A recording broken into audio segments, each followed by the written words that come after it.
प्रदेश के सबसे बड़े ट्रांसपोर्ट नगर की दुर्दशा की कहानी बताती यह रिपोर्ट आपको जरूर देखनी और सुननी चाहिए।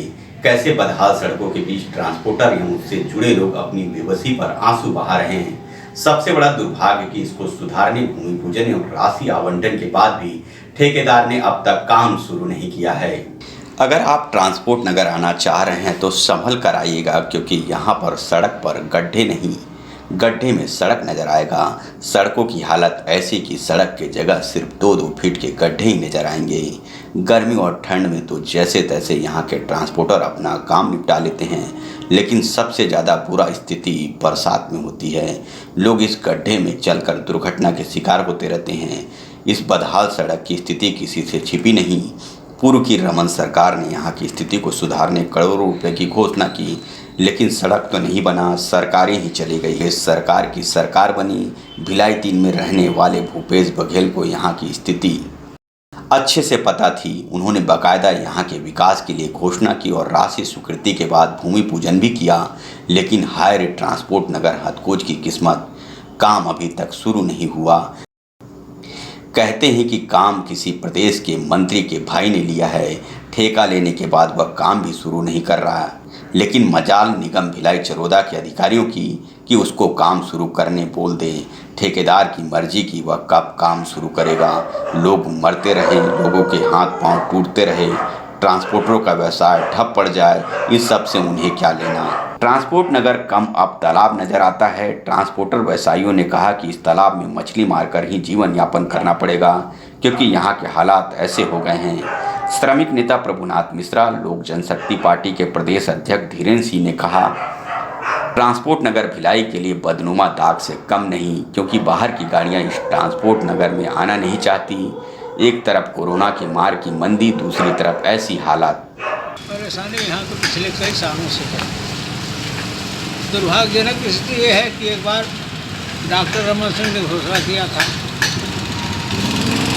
ट्रांसपोर्ट नगर का विकास करेंगे। छत्तीसगढ़ का सबसे बड़ा ट्रांसपोर्ट नगर है, औद्योगिक क्षेत्र है भिलाई। उसके बाद कोई काम नहीं हुआ। 1 साल के बाद उनकी सरकार चली गई। भूपेश बघेल जी इसी क्षेत्र के हैं, यहीं बगल में उनका घर है। ये उनका पिछवाड़ा ही आप समझ सकते हो। उनके एक मंत्री वीरेंद्र कुमार गुरु जी भी यहीं रहते हैं। भूपेश कुमार बघेल जी ने 56 करोड़ रुपए की राशि स्वीकृत किया भिलाई नगर ट्रांसपोर्ट की डेवलपमेंट। इसमें आधी राशि फर्स्ट फेज ये है जहाँ ट्रांसपोर्ट नगर बसा हुआ है। दूसरा फेज है नहर के उस साइड, छोटी नहर के उस बगल में, जिसको डेवलप किया जा रहा है। ये जो पहले डेवलप हुआ था 92-93 में, यहाँ सड़क बनाने के लिए, नाली बनाने के लिए, सारी सुविधाओं के लिए 28 करोड़ रुपए का टेंडर हुआ। टेंडर हुए 1.5 साल हो गए। वो टेंडर एक ठेकेदार को मिल भी गया जो प्रदेश के एक मजबूत मंत्री का भाई है। वर्क आर्डर भी इसको कार्य का आदेश भी मिल गया दिसंबर में, जनवरी में। लेकिन चूँकि वो मंत्री का भाई है, इसलिए काम क्यों शुरू करेगा। 1 साल बीतने को है, कोई काम शुरू नहीं हुआ। और आप अगर ट्रांसपोर्ट नगर को घूमे होंगे, अभी देख करके आए होंगे, हमसे यहाँ आपकी मुलाकात हो रही है, तो पैदल चलना मुश्किल है। गाड़ियाँ कैसे चलती हैं उसको तो भगवान ही मालिक है। रोज़ कोई न कोई गाड़ी पलटती है, रोज़ छोटा मोटा एक्सीडेंट होता है। लोग इतने परेशान हैं कि लोग कहते हैं भाई अब तो दाऊ जी का तालाब बन गया ट्रांसपोर्ट नगर में, यहीं मछली मारेंगे, मछली पालेंगे और उसी से अपनी दाल रोटी जलाएंगे। आम पब्लिक के लिए तो बहुत परेशानी है, और खासकर ट्रांसपोर्ट व्यवसाय के लिए आज के दिन में गाड़ी खड़ा करने का जगह, रोड की स्थिति है, पूरे गड्ढे और तालाब बने बैठे हुए हैं। उसमें सुनने में ये भी आ रहा है पेपर माध्यम, मीडिया माध्यम के थ्रू की टेंडर भी हो चुके हैं और राशि अलाट की जा चुकी है, लेकिन काम अभी तक चालू नहीं हुआ।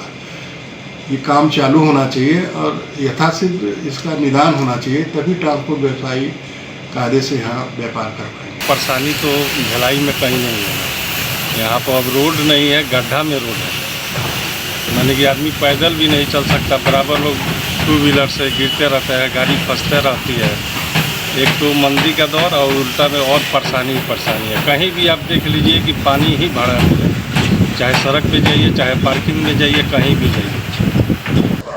छत्तीसगढ़ के मुख्यमंत्री भूपेश बघेल और इस क्षेत्र के विधायक मंत्री गुरु रुद्र कुमार को यहाँ के ट्रांसपोर्टरों की तकलीफ नहीं दिखती। आखिर ट्रांसपोर्ट नगर की बदहाली कब सुधरेगी? कई साल और लगेंगे सड़कों के गड्ढे भरने में? सवाल यक्ष प्रश्न बनकर खड़ा हुआ है। भिलाई से प्रभात टीवी के लिए रमेश भगत की रिपोर्ट।